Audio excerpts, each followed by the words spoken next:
नमस्कार, रीवा 24 के आज के अंक में आपका स्वागत है। पहले एक नजर आज की प्रमुख खबरों पर। सुपर स्पेशलिटी हॉस्पिटल रीवा बना प्रदेश का पहला हृदय रोग संस्थान, जिसने LOT CRT डिवाइस इम्प्लांट करके रचा कीर्तिमान। पैरों से लिखकर 82% अंक लाने वाले छात्र ने कहा, ईश्वर ने मेरे साथ तो मजाक किया ही, अब मनुष्य भी मजाक कर रहे हैं। अग्निपथ आर्मी भर्ती की महिला अभ्यर्थियों के लिए आज मोटिवेशनल शिविर का हुआ आयोजन और 11 से 13 सितंबर 2022 तक आयोजित राष्ट्रीय विंध्य लोक महोत्सव का रायपुर करचुलियान जिला रीवा में हुआ भव्य शुभारंभ। इन खबरों को आगे हम विस्तार से देखेंगे।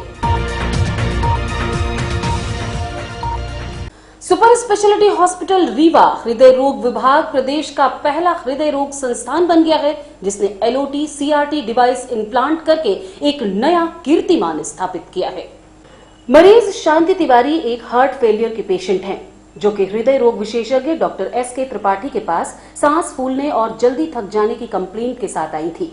जांच में पता चला कि मरीज के हृदय की पंपिंग सिर्फ 25% थी और हृदय के इलेक्ट्रिकल वायरिंग में भी डिफेक्ट था। इसके लिए मरीज को सारी आवश्यक दवाइयां दी गई, पर उन्हें पूरा आराम नहीं मिला। इस कंडीशन में LOT CRT डिवाइस लगने से मरीज की इलेक्ट्रिकल वायरिंग की समस्या दूर हुई, साथ ही समय के साथ हृदय की पंपिंग भी इम्प्रूव होती गई।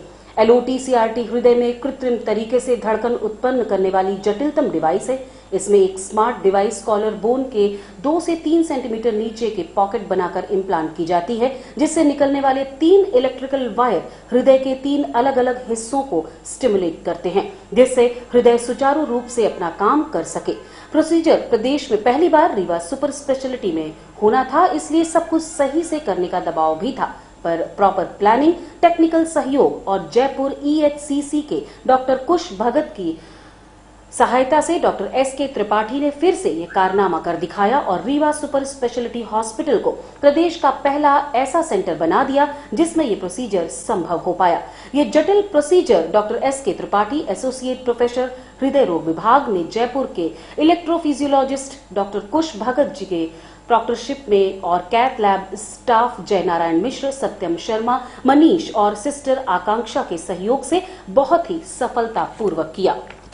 बेसिकली जो महिला है शांति तिवारी जी, वो हमारे पास आई थी हार्ट फेलियर के सिम्टम्स के साथ में। सांस फूल रही थी, जल्दी थक जा रही थी, तो बहुत ज़्यादा परेशानी थी उनको एडमिट किया। एडमिट करके ECG किया, ईको किया। ECG में उनको इलेक्ट्रिकल डिस्टर्बेंस था हार्ट में, और ईको में उनका फंक्शन बहुत ही कम था, 20 से 25% था। तो ऐसे केस में हमने जो बेस्ट दवाइयाँ हो सकती हैं वो दी, लेकिन उनको उतना इम्प्रूवमेंट नहीं था। तो इस केस में एक विशेष डिवाइस ये रिसेंटली ईजाद हुई है, जिसको LOT CRT बोलते हैं। बहुत ही कम सेंटर्स में इंडिया में अभी तक लगी हुई है, सिर्फ कुछ मेट्रो सिटीज में ही लग पाई है। तो उसके लिए हमने पेशेंट अटेंडेंट को कन्विंस किया और वो रेडी भी हुए। उसके लिए हमने जयपुर EHCC के डॉक्टर कुश भगत जी को एज अ प्रॉक्टर बुलाया, क्योंकि इसकी स्किल जो है अभी बहुत कम लोगों के पास है। तो उनके सहयोग से और हमारे जो कैथ लैब के स्टाफ हैं, जय नारायण मिश्र, सत्यम, सुमन, मनीष, और जो नर्सिंग स्टाफ है आकांक्षा, तो उनकी मदद से प्रोसीजर जो है बहुत ही सफलतापूर्वक हो पाया। और ये MP का जो है वो फर्स्ट प्रोसीजर है और अपने रीवा में हो पाया, तो ये बड़ी बात है। सर, ये करने में कैसा महसूस कर रहे थे आप, क्योंकि पहला ऑपरेशन था और नई जगह थी और नए लैब में किया? लैब तो अपनी बहुत अच्छी है, वर्ल्ड क्लास लैब है। प्रोसीजर जटिल था और पेशेंट भी अनस्टेबल थे, और फर्स्ट टाइम होने का जो दबाव हो आप समझ सकते हैं कि आप बहुत अच्छे से करना है, फर्स्ट टाइम हो रहा है। लेकिन टेक्निकल स्टाफ इतने ट्रेन हैं और हमारे जो प्रॉक्टर हैं डॉक्टर कुश भगत, तो काफ़ी स्किल्ड हैं, तो उनके सहयोग से बहुत ही सफलतापूर्वक प्रोसीजर होता है, हमारी पूरी तरह से स्वस्थ। सर, अभी आपने चिकित्सकों को सहयोग दिया, पहली बार दिया, क्या नेक्स्ट टाइम ये हो जाएंगे हम आप कर पाएंगे उससे? बिल्कुल, नेक्स्ट टाइम हम खुद से इसको करेंगे। फर्स्ट टाइम जो है वो जो कंपनी है वो खुद ही चाहती है कि जो प्रॉक्टर हैं, वेरी स्किल्ड जो डॉक्टर है, उनके सहयोग से ही ये प्रोसीजर हो पाए। नेक्स्ट टाइम तो इजीली हम लोग कर ही सकते हैं। सारे हमारे जो टेक्निकल स्टाफ हैं वो भी पूरे ट्रेन हो चुके हैं प्रोसीजर को। अब पेशेंट की क्या कंडीशन? पेशेंट बिल्कुल ही स्टेबल है और 4 to 6 डेज का स्टे रहेगा, उसके बाद डिस्चार्ज कर दें। अखिल भारतीय पूर्व सैनिक सेवा परिषद जिला रीवा इकाई द्वारा कलेक्टर को सौंपा गया ज्ञापन। रिटायर्ड सैनिक अरुण कुमार गौतम द्वारा ऊपर रासुका की कार्यवाही की गई थी, जिसको लेकर आज अखिल भारतीय पूर्व सैनिक सेवा परिषद जिला रीवा द्वारा इस संबंध में कलेक्टर रीवा से मुलाकात की गई। उन्होंने कहा कि अरुण कुमार गौतम सच्चे देशभक्त थे। हो सकता है जाने अनजाने उन्होंने ऐसा कुछ कर दिया जिससे देश की प्रतिष्ठा को ठेस पहुंची हो, लेकिन उसमें उनके परिवार का क्या दोष है? उनके परिजनों को उनसे मिलने नहीं दिया जा रहा है। कलेक्टर ने आश्वासन दिया है कि इस पर कार्यवाही होगी, लेकिन समय लगेगा। उन्होंने जेल में परिजनों से मिलने के लिए अनुमति पत्र प्रदान कर दिया है। भारतीय पूर्व सैनिक सेवा परिषद जिला रीवा इकाई के माध्यम से आज माननीय जिला कलेक्टर महोदय के पास जो हमारा पूर्व सैनिक नायक अरुण कुमार गौतम रासुका लगा करके उसको जो बंदी गृह जेल रीवा जेल में है, उसी के पुनर्विचार के लिए हम लोगों ने कलेक्टर महोदय से आज एक ज्ञापन के माध्यम से मिला। पूरे अपने रीवा इकाई के लगभग 7-8 पदाधिकारियों के द्वारा कलेक्टर महोदय ने लगभग 15-20 मिनट का समय दिया और बहुत सौहार्दपूर्ण वातावरण में बातचीत हुई और उन्होंने आश्वासन दिया कि हम इस पे लगे हैं और गलतियां सबसे होती हैं और पूर्व सैनिक से भी हुई, लेकिन उस पे थोड़ा सा समय लगेगा, लेकिन हम पूर्ण सहानुभूत रूप से विचार करके इसको हटाने की कोशिश करेंगे। उनका परिवार भी अपने साथ में था। उनकी पूर्व सैनिक की पत्नी सुषमा गौतम और साथ ही उनकी माताजी भी थी, जिन्हों को परिवार के सदस्य को रासुका लगे होने के बाद कारीगर जो जेल है वहाँ पे पूर्व सैनिक से परिवार को मिलने नहीं दिया जा रहा था। इसलिए आज कलेक्टर महोदय ने स्वयं उसको आदेश दे रहे हैं कि आप एक प्रति ले जाइए और आज से आप परिवार के सदस्य पूर्व सैनिक से। अग्निपथ आर्मी भर्ती की महिला अभ्यर्थियों के लिए आज मोटिवेशनल शिविर का हुआ आयोजन। आगामी माह में सेना भर्ती होने जा रही है। इस भर्ती में जिले की युवतियां भी बढ़ चढ़कर हिस्सा लें और देश सेवा में अपना योगदान दें। इस उद्देश्य के साथ आज रीवा के कृष्णा राज कपूर ऑडिटोरियम में शिविर का आयोजन किया गया, जहां युवतियों को सेना भर्ती के लिए मोटिवेट किया गया। साथ ही उन्हें भर्ती की बारीकियों के बारे में भी बताया गया। कलेक्टर मनोज पुष्प ने कहा कि जिला प्रशासन की मदद से युवतियों को भर्ती के लिए अवयस्क जानकारी दी जा रही है, जिससे वो भर्ती में शामिल हों और ज्यादा से ज्यादा सफल हों। अग्निवीर अग्निपथ आर्मी भर्ती के लिए छात्राएं एवं महिला अभ्यर्थियों के लिए आज कृष्णा राज कपूर ऑडिटोरियम हॉल में मोटिवेशन एवं भर्ती से संबंधित जानकारियां दी गई। महिला अभ्यर्थियों को फिजिकल प्रशिक्षण का वीडियो दिखाकर मोटिवेट किया गया। शिविर में कलेक्टर और एसपी ने पहुंचकर छात्राओं का मनोबल बढ़ाया। लगभग सभी विकास खंडों से बच्चियां आई हैं और ये वो बच्चियां हैं जिन्होंने कि रजिस्ट्रेशन कराया है। हम लोग ये कोशिश कर रहे हैं कि स्पोर्ट्स डिपार्टमेंट और शिक्षा विभाग और पुलिस की मदद से विकास खंड लेवल पर ही हम उनको ऐसा वातावरण दें कि अगर उनको अपने प्रैक्टिस के लिए या इम्प्रूवमेंट के लिए किसी भी तरह की मदद की ज़रूरत है तो वो मदद उन्हें अपने फॉरेस्ट स्टेप पर मिल जाए। कोशिश ये है कि अधिक से अधिक बच्चियां इसमें भाग लें और अधिक से अधिक बच्चियां इसमें सफल हों।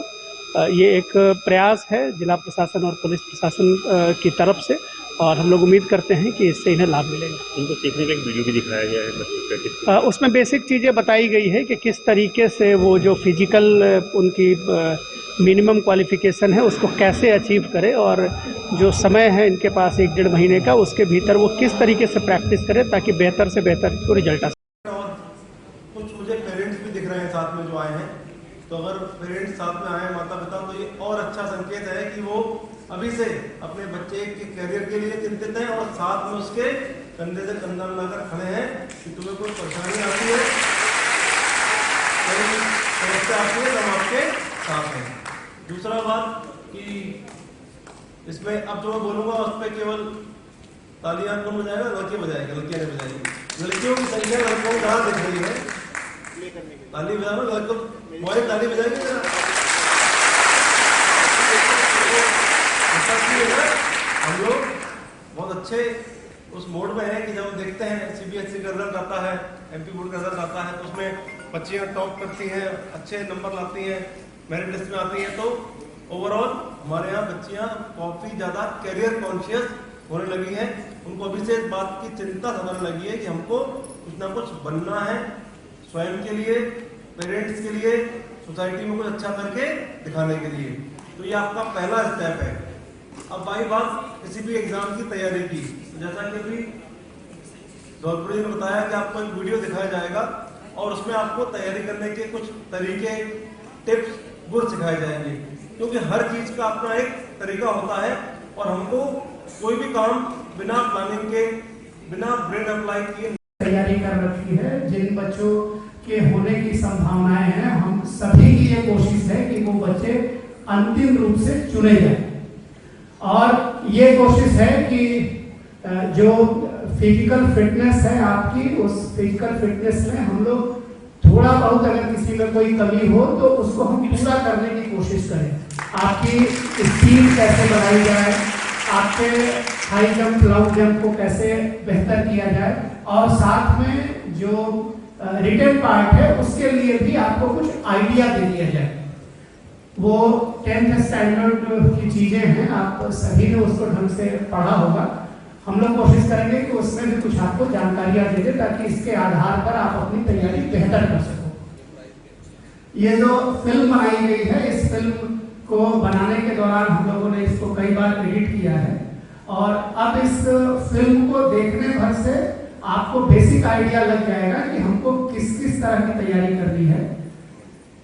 सभी ब्लॉक मुख्यालय पर हमारी कोशिश होगी कि हमारे लोग आपकी मदद करें और कहां-कहां किस-किस ब्लॉक में आप जाके फिजिकल प्रैक्टिस कर सकती हैं और वहां पर कौन आपको मदद करेगा, इसकी भी जानकारी हम लोग आपको दे देंगे। ज़्यादा से ज़्यादा हिस्सेदारी हो। एसपी साहब की भी जब से मैं देख रहा हूँ, एसपी साहब को भी लगभग 1 साल हो गया है सर, लगभग आपने आए हुए ज़िले में पूरा कॉन्सेंट्रेटली लड़कियों के सेल्फ डिफेंस कार्यक्रम में और लड़कियों के आत्मविश्वास को बढ़ाने के लिए जो आपने इनिशिएटिव लिया है, जो कदम उठाया है, उसमें भी मैंने बराबरी से आपके साथ काम किया है। तो दोनों ही माननीय कलेक्टर साहब, एसपी साहब की सोच एकदम साफ है कि जब भी ऐसे अवसर आएंगे उनको हमको भुनाना है, उसमें बढ़ चढ़ के भाग लेना है और ये अवसर हमको प्राप्त हुआ अग्निवीर अग्निपथ जो कार्यक्रम हुआ उसके तहत। तो हमने कोशिश की सर कि सभी लोग इसमें पार्टिसिपेट करें। मैं समझता हूँ कि जो बच्चों ने अपना ऑनलाइन आवेदन किया है वो तो है ही, और आगे चल के जो पैरामिलिट्री फोर्स में अपनी रुचि रखते हैं सेवा में जाने के लिए, वो कार्यक्रम में, इस कार्यक्रम के बाद मुझे ऐसा लगता है कि रीवा से काफ़ी अच्छे परिणाम आएंगे। हमने एक छोटी सी फिल्म बनाई है सर, उस फिल्म में हम बच्चों को ये बताना चाहते हैं कि तैयारी कैसे की जाती है, साइंटिफिक तैयारी, और उस तैयारी के लिए हम किसी से कोई शुल्क नहीं लेंगे। शासन प्रशासन की मदद से आपको हम उसकी ट्रेनिंग देने की कोशिश करेंगे। माननीय कलेक्टर साहब और एसपी साहब का उसमें संपूर्ण सहयोग हमको प्राप्त होगा और हमने सारे पॉइंट्स बनाए। जब हम आपको यहाँ पिक्चर दिखाएंगे तो वो भी हम बताएंगे कि कौन कौन से ब्लॉक में हमने प्रोग्राम बनाया हुआ है और ग्रामीण क्षेत्र का बच्चा कहाँ पे जाके प्रैक्टिस कर सकता है। मैं इस कार्यक्रम के माध्यम से जो बहुत ही एक्सीलेंट एक्टिव 2 यूनिट यहाँ पे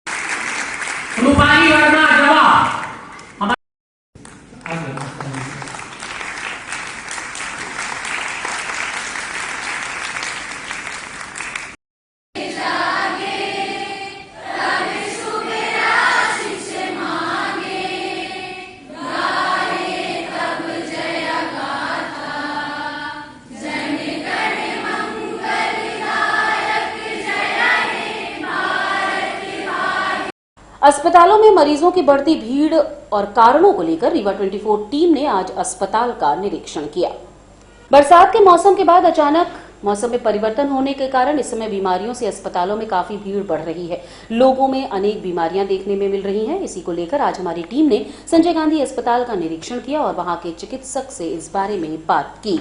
मरीजों की अचानक संख्या बढ़ रही है बहुत तेजी से, क्या बीमारी मतलब किस तरह के लोग यहाँ हैं? अभी बरसात जैसे ही खत्म हुई है, करीब खत्म हो गई है, तो गर्मी बहुत बढ़ गई है अचानक। ऐसा लगता है कि इसकी वजह से ऐसे मौसम में जब भी नमी और गर्मी का मौसम होता है, उमस का मौसम जैसे कहते हैं, मौसमी बीमारियाँ, वायरस, इनका उत्थान होता है। तो उसी वजह से ये मौसमी बीमारियों के चलते मरीजों की बहुतायत हो गई है, बहुत संख्या बढ़ गई है। अभी कुछ दिनों पहले कुछ त्यौहार भी थे, इस कारण भी कुछ कम थे और त्यौहार के तुरंत बाद से फिर संख्या, ये भी कारण है थोड़ा बढ़ने का मरीज। अधिकांश मरीज साहब जो आ रहे हैं उनको खांसी, सर्दी और ये कफ की शिकायत हो रही है, क्या कहीं गंभीर बीमारी तो नहीं है?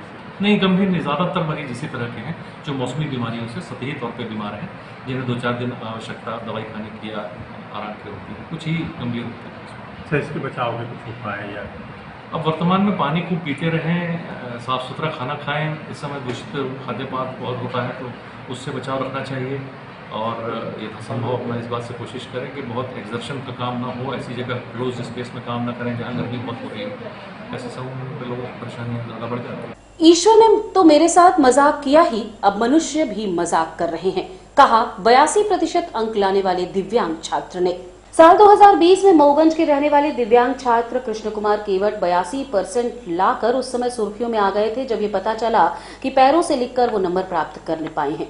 सभी ने तारीफ की। उस समय मुख्यमंत्री शिवराज सिंह चौहान ये घोषणा करके हेडलाइन तो बना दी कि वो सब मदद करेंगे, लेकिन उसके बाद भूल गए। कृष्ण कुमार केवट आज कलेक्ट्रेट रीवा के पास पहुंचे, कहा ईश्वर ने मेरे साथ तो मजाक किया ही, अब मनुष्य भी मेरे साथ मजाक कर रहे हैं। अक्सर नेता घोषणाएं करके क्रेडिट तो ले लेते हैं, लेकिन फिर उसका पालन हुआ कौन देखने जाता है। लेकिन उस क्रेडिट को नेताजी कितना इस्तेमाल करते हैं ये किसी से छिपा नहीं है। बहरहाल कृष्ण कुमार आज कलेक्टर रीवा से मिले और कलेक्टर रीवा ने उन्हें आश्वासन दिया है कि जल्दी उनकी पढ़ाई लिखाई की पूरी व्यवस्था की जाएगी और उनका IAS बनने का सपना भी पूरा होगा। इस संबंध में हमने कलेक्टर रीवा मनोज पुष्प और मेधावी छात्र कृष्ण कुमार केवट से बात की। सर, ये कृष्ण कुमार केवट मऊगंज से आए, आपसे मिले हैं, क्या कहना है? हाँ, ये मेधावी छात्र हैं जो कि पैर से लिखकर भी अच्छे मार्क्स प्राप्त करते हैं। ग्रेजुएशन में ये काम कर रहे हैं और हम लोग ये कोशिश करेंगे कि इनके रोजगार की और स्वरोजगार की अच्छी व्यवस्था बनाई जाए। इन्होंने कलेक्टर बनने का सपना देखा था, इनका सपना पूरा होगा और हम लोग उसमें पूरी मदद करेंगे। हम उसको भी रिव्यू करेंगे कि टेक्निकली अगर संभव होगा तो निश्चित रूप से दिलाया जाएगा। कब प्रोसेस में आएगा सर? 2 साल से भटक रहा है। आज से ही हो जाएगा। आपका? हमारा नाम कृष्ण कुमार केवट है। आज यहाँ आए हैं आप, यहाँ रीवा जिले के टॉपर रह चुके हैं, तो क्या मांगे लेकर आए हैं आप? मैंने मांगे लेकर आया हूँ सर कि हमारे लिए माननीय मुख्यमंत्री जी 24 सितंबर 2020 को मेधावी छात्रवृत्ति में सम्मानित किए थे और इसी की वजह से आया हूँ। अभी तक कोई हमें लाभ नहीं मिल रहा है। मैं ये चाह रहा हूँ कि मतलब कि जैसे कि हमारे जैसे कि ये कि मनुष्य भी हमारे साथ ईश्वर ने मजाक किया तो मनुष्य भी मजाक कर रहे हैं हमारे इस धरती को लेकर। मैं ये देखने जा रहा हूँ मतलब कि ऐसे ऐसे ही वो है हमारी समस्याएं। प्रदेश के मुखिया ने आपसे वादा किया था, क्या वादा कुछ पूरा हुआ आपका अभी तक? अभी तक कुछ भी नहीं हुआ। मैं ये चाह रहा हूँ माननीय मुख्यमंत्री जी से कि हमारी जो पढ़ाई के खर्चा बोले थे तो पढ़ाई के खर्चा 2020 में बोले थे, 24 सितंबर 2020 को, अभी तक वादा पूरा नहीं हुआ। तो मैं ये चाह रहा हूँ कि हमारी समय भी बर्बाद हो चुकी है। इतनी मैं BA फाइनल में पहुँच गया हूँ। अभी आप कलेक्टर साहब ने क्या आश्वासन दिए? कलेक्टर साहब ने कहे हैं कि आगे की मतलब कि वो करेंगे सर। तो मैं ये चाह रहा हूँ कि हमें कोई छोटी या बड़ी कोई हमें नौकरी मिल जाए ताकि हम अपना भरण पोषण अपने माता पिता और अपना पढ़ाई के खर्च भी उठा सकूँ, उसी के जरिए मैं पढ़ता भी रहूँ। आपके दोनों हाथ नहीं है, आप पैरों से लिखकर प्राप्त किए थे, तो क्या मानते हैं कि आपको यहाँ प्रशासन स्तर पर कुछ काम मिलेगा? जी सर, यही मैं मान के कुछ जो लगा तभी न आए हैं यहाँ सर। क्या बनने का सपना देखा था? मैंने पहले देखा था IAS की तैयारी करने के लिए बोला था सर, तो अभी तक हमारा सपना पूरा नहीं हुआ। तो मैं ये चाह रहा हूँ कि ताकि अभी तक कोई वो नहीं मिला तो हमें शासन से और प्रशासन से, तो मैं ये चाह रहा हूँ कि हमें कोई नौकरी मिल जाए तो हम अपना खर्चा भी चला सकूँ और पढ़ाई जारी भी रखूँ। कलेक्टर बन के क्या करना चाहते हैं? कलेक्टर बनकर जनताओं का सेवा करना चाहता हूँ सर। कैसे आप स्कूल जाते थे? पैदल जाते थे सर। कितनी दूर थी स्कूल? ये स्कूल मऊगंज 10। क्या क्या वादे किए थे आपसे? हमारे वादे पढ़ाई के खर्चा उठाने के लिए पूरा बोले थे सर। कृत्रिम अंग के लिए भेजे थे तो आया था, इंदौर भेजे थे तो मैं नहीं लगवाया इसलिए कि वो हैंड काम नहीं करेगा। तो मैं सोचा कि बोझ है और लग जाएगा, इतनी ही शरीर है, मैं बोझ लाद कर क्या करूँगा, कुछ काम नहीं करेगा तो किस लिए लगवाऊँ। वो भी ताकि वो भी पैसा हमें वो नहीं आया, मतलब कि मिलना चाहिए पैसा, नहीं तो उसी की। अभी कलेक्टर साहब से आप मिले, संतुष्ट हैं? जी सर, संतुष्ट हैं। मैं जो अपनी समस्याएं लेकर आया हूँ तो हमारी समस्या हल हो जाए, मैं बहुत खुश हूँ। जान की सलामती के लिए पीड़िता ने लगाई SP से गुहार।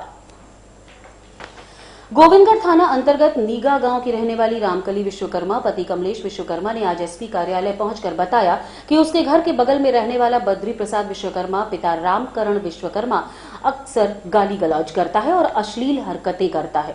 हमेशा झगड़ा करने पर उतारू भी रहता है। 15 जून को दोपहर जब वह अपने घर में लैट्रिन का टैंक बनवा रही थी तब वो जान से मारने की धमकी दी और गाली गलौज बक रहा था। यहां तक कि काम कर रहे मिस्त्री व मजदूरों को भी मार के भगा दिया। उसने बताया कि गांव कोठी के राहुल तिवारी और रोहित तिवारी गांजा तस्कर हैं जो उसका साथ दे रहे हैं। इस घटना की रिपोर्ट गोविंदगढ़ थाने में 16 जून को लिखाई गई थी, लेकिन कोई कार्यवाही नहीं हुई। महिला ने बताया कि एसपी साहब ने सिर्फ कागज ले लिया, लेकिन कोई पूछताछ नहीं की। इस मामले में पीड़ित महिला ने हमारी टीम को बताया। ये बद्री विश्वकर्मा और क्या कर रहा? और कहा था कि घर से हम उठा ले जाओ, तोरे लड़का किडनैप कैले। पूरी घटना बताई क्या क्या हुआ? और हम टैंक बनावर हैं तो हमका वो माँ से ही चड्डी पैंट खोल के दिखावर रहा, कहे हम तो ही ऐसा करब वैसा करब। ऐसा क्या कर रहे हैं? ये गंदी गंदी बात बोला था। जब टैंक हम बनाए तो हम छोड़ के बनाए, अब है तो हमारा दीवार हुआ घर गिराए दे था, सीट ढोस दी इसी। घर में कौन कौन रहते? केव नहीं रहता, हम भी रहे हैं। अपना का नाम क्या है? रामकली। रामकली कहाँ के रहने वाले? नीगा। नीगा से? हाँ। अच्छा, तो उसका घर कहाँ है?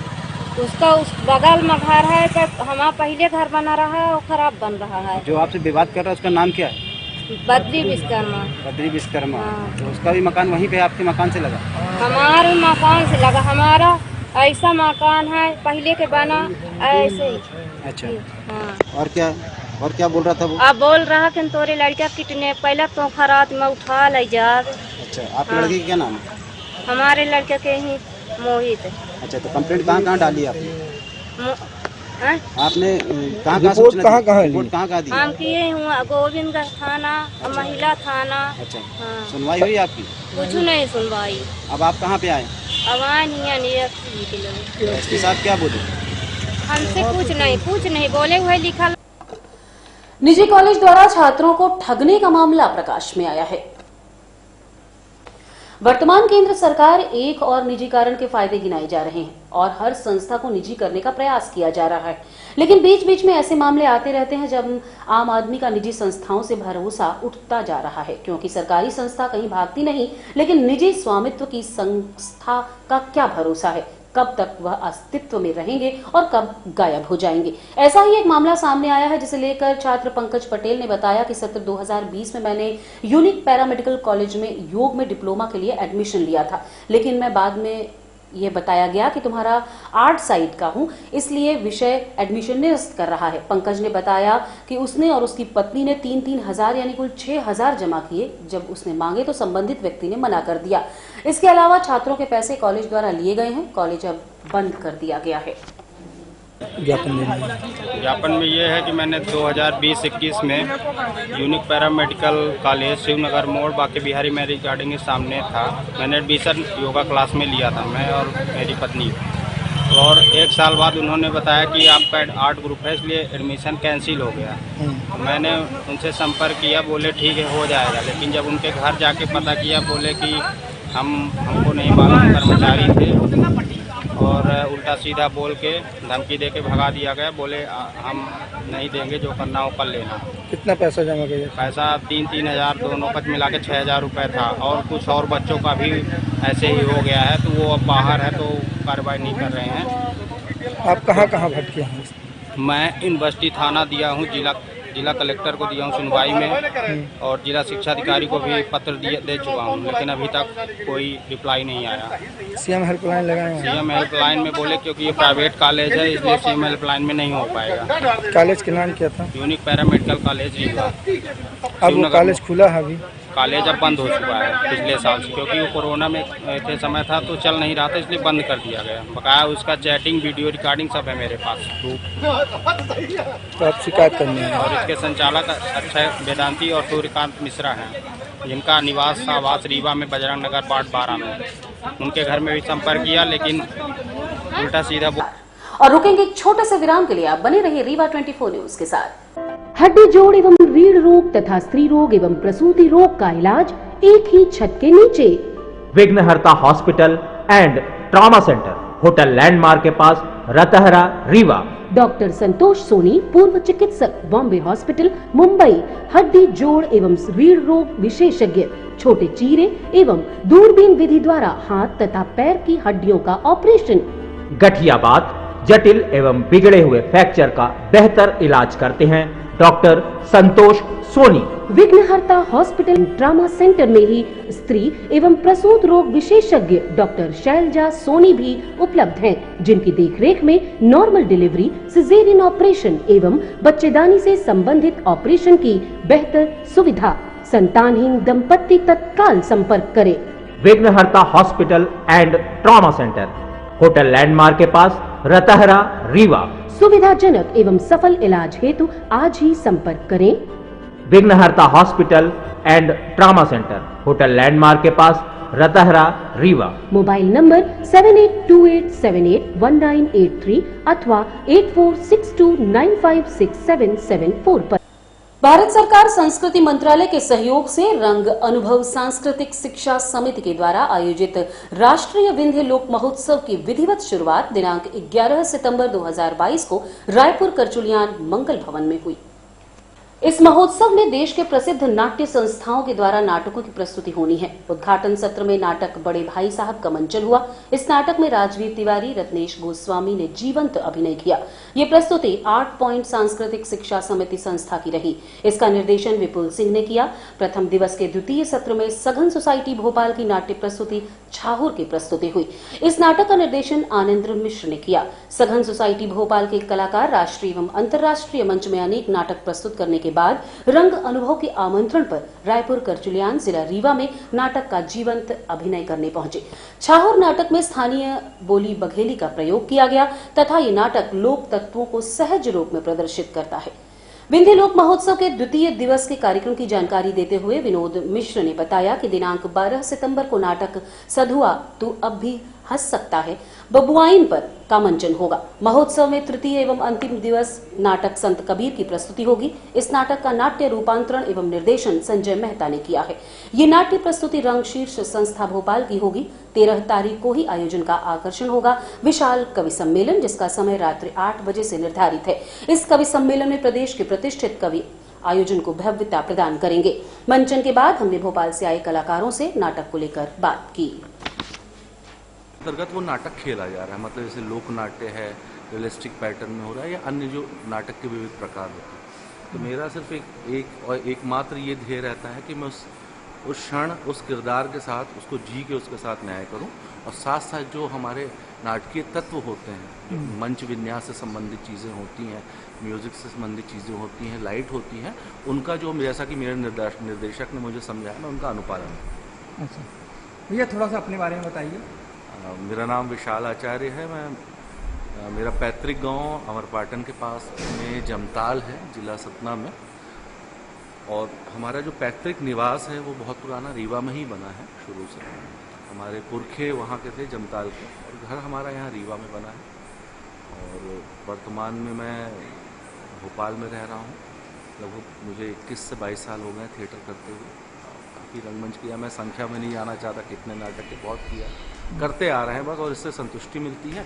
और साथ में अपने जीवन यापन के लिए मीडिया एडवर्टाइजिंग इंडस्ट्री में हूँ, उसमें मुझे लगभग 16 साल हो गए। तो ईश्वर की दया है कि सब चीज़ों को अच्छे से कर पाता हूँ, और वहाँ पे भी एक मेरा अच्छा रिकग्निशन है मीडिया इंडस्ट्री में, और यहाँ भी थिएटर में भी मुझे भगवत कृपा है परम पूज्य गुरुदेव की कि मुझे उचित मान सम्मान मिलता है। जहाँ भी जाता हूँ लोगों को प्यार मिलता है। भैया, बहुत सारे लोग इस थिएटर लाइन में आना चाहते हैं, आप उनको क्या सजेशन देंगे?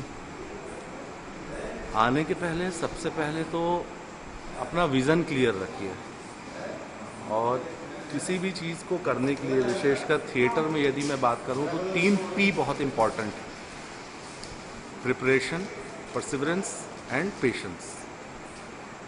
आपकी अपेक्षाएं, महत्वाकांक्षाएं कितनी भी अच्छी हैं, पर आप उसके अनुरूप यदि तैयारी नहीं करते हैं तो आपका थिएटर करने के 5 साल बाद, 10 साल बाद, या जितना भी आप थिएटर करना चाहते हैं, तो अपने आप की ग्रोथ आप नहीं देख पाएंगे। दूसरा, ऐसा ये सोच के मत आइए कि थिएटर सिर्फ हमारा एक स्टेप है कि हमें मुंबई जाना है, बॉलीवुड जाना है। देखिए, मूल रूप से जो मूल भाव होते हैं वो सिनेमा की स्क्रीन पे भी वही होते हैं, थिएटर में भी वही होते हैं। तो तो थिएटर कहीं ना कहीं, हाँ ये बात सच है कि उनको आपको परिष्कृत करने में आपको मदद करता है, पर जो डायनामिक्स की। रीवा महापौर अजय मिश्र बाबा ने आज वार्ड क्रमांक 5 का औचक निरीक्षण किया। अजय मिश्र बाबा लगातार शहर के वार्डों पर नजर बनाए हुए हैं और वहां की खामियों को लेकर काफी एक्टिव रहते हैं। इसी कड़ी में आज उन्होंने वार्ड क्रमांक 5 का निरीक्षण किया, जहां उन्होंने सड़क की व्यवस्था को लेकर संबंधित अधिकारियों कर्मचारियों से बात की, साथ ही कई अन्य सुझाव दिए। मौके पर ही कार्यपालन यंत्री को तलब किया गया। निर्माणाधीन सड़क की क्वालिटी और उसमें आवश्यक सुधार के निर्देश भी दिए गए। इस अवसर पर अमित चतुर्वेदी, संजय द्विवेदी जी, सुभाष तिवारी, शोलू, संटू चतुर्वेदी, शिवम पाठक, दीपू तिवारी, प्रणय शुक्ला, प्रदीप शर्मा, प्रवीण शर्मा, भीम चौबे, वीरेंद्र शुक्ल, मुकेश पयासी एवं आम लोग उपस्थित रहे। आज की खबरों में बस इतना ही। नई खबरों के साथ कल होंगे पुनः उपस्थित। अब दीजिए इजाजत।